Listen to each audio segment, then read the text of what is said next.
et va s'ouvrir le débat général sur ce texte. Je vous remercie et puis à tout à l'heure.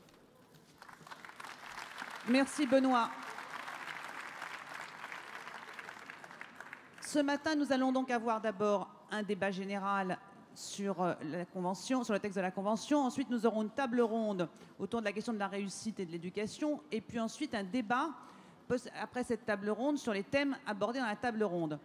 Et tout cela doit être effectivement très bien maîtrisé. Je vais donc redire ce que j'ai dit tout à l'heure, c'est que j'ai la liste des orateurs du premier débat. Ce sont pour beaucoup des orateurs brillants et prolixes et que je devrais ramener à la dure réalité du temps. Le premier orateur est François Bonneau. Vous pouvez parler soit des plots qui sont dans la salle, des pupitres qui sont dans la salle, soit du pupitre de la tribune. Chacun choisit son lieu d'expression. Donc François Bonneau, est-ce qu'il est là?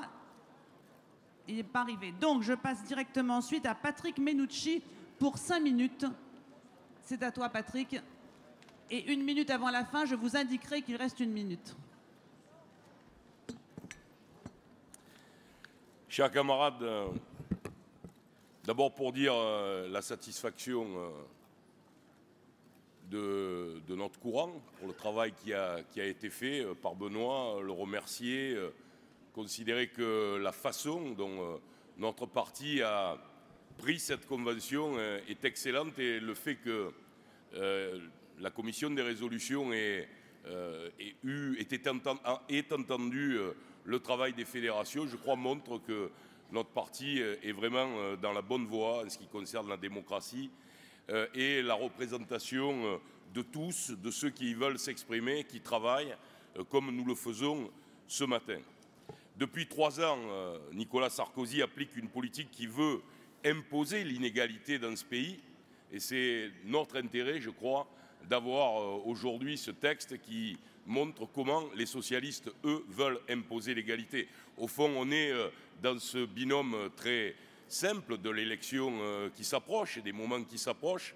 C'est un homme qui veut accroître les discriminations, qui veut frapper les plus faibles, qui veut écarter les moins français, et puis un parti qui souhaite, dans la grande tradition de ce que nous sommes, de ce qu'est notre courant idéologique et la gauche française, mais au-delà la République, unir, égaliser, permettre à tous de se retrouver dans le cadre républicain et national.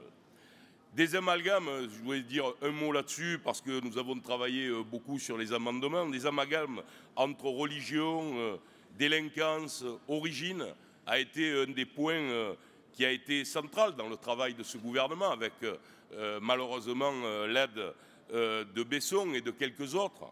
Et la volonté de distinguer entre les Français d'origine européenne et les Français d'origine maghrébine et africaine a été un des éléments centraux de la politique de Nicolas Sarkozy ces 3 dernières années. C'est un élément qui, pour lui, structure en partie aussi l'inégalité dans ce pays et il pense en cela pouvoir faire plaisir à un certain nombre de couches sociales qui le soutiennent. Alors nous avions proposé un amendement qui a été voté par de nombreuses fédérations, notamment la mienne, la Fédération des Bouches-du-Rhône, sur les Chibani, c'est-à-dire les retraités d'origine maghrébine, qui ont toutes ces difficultés à vivre, puisqu'on les oblige à vivre sur le territoire national pour toucher leur retraite, même s'ils veulent rentrer chez eux la passer. Et merci Benoît de l'avoir intégré. Merci à tous ceux qui ont soutenu ce texte dans le parti. Ils sont extrêmement nombreux. J'ai un petit regret, c'est sur la question de l'apprentissage de la langue arabe, puisque hier la commission des résolutions n'a pas retenu cet amendement. Je le regrette parce que, vous savez, il y a effectivement, sur ces questions-là, on peut répondre éducation nationale. On peut expliquer langue rare, russe, chinois. C'est une façon de faire qui repousse le problème. Mais la langue arabe n'est pas exactement dans la même situation que le chinois dans ce pays. Pourquoi? Parce qu'il y a d'abord des enfants et des locuteurs d'arabe par million, parce que nous avons le plus petit nombre d'enseignants dans les langues rares qui sont des enseignants d'arabe, et que je pense que le Parti socialiste a besoin de donner des signes de compréhension, de donner des signes à ces Français, de leur dire qu'ils sont égaux. Et donc je voudrais un peu insister ce matin, Benoît, pour qu'on puisse regarder cette question. C'est une question qui est une question culturelle, c'est aussi une question économique. Nous avons en face de nous un marché au Maghreb qui est considérable et nous avons très peu de gens qui aujourd'hui apprennent à transmettre linguistiquement leurs origines ou des Français d'origine européenne qui souhaiteraient apprendre l'arabe et être dans cette culture. Donc je pense qu'on peut, au moment où on est, peut-être encore un peu travailler sur le texte et j'appelle à qu'il y ait une phrase là-dessus. Ça n'a rien à voir avec le chinois, ça n'a rien à voir avec le russe, c'est une question culturelle, c'est une question de société et je pense que nous devons donner ce signe. D'autant, mes amis, et j'en finis par là, que ce matin, ou plutôt hier soir, Marine Le Pen, d'ailleurs, elle ne s'y trompe pas, en fin de campagne interne de leur désignation pour leur président, elle vient à nouveau d'éructer un délire mégalomaniaque d'une rare violence à l'encontre des Français de religion musulmane.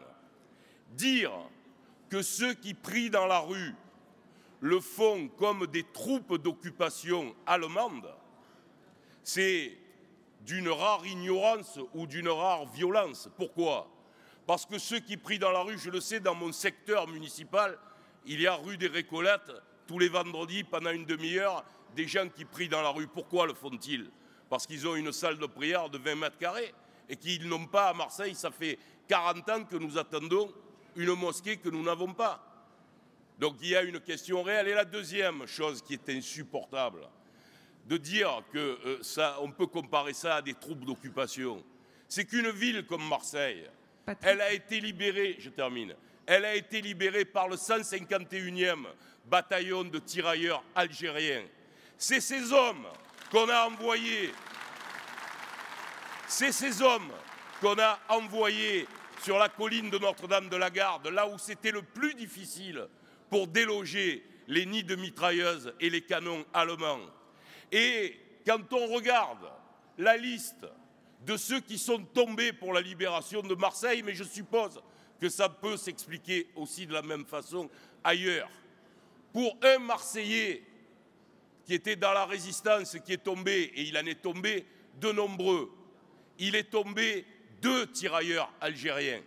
Ça veut dire que ces hommes ont payé le prix de la libération de notre territoire national à un prix énorme. Et aujourd'hui, venir dire qu'ils sont comme une armée d'occupation, leurs enfants qui prient, c'est une aberration. Cette femme-là est pire que son père.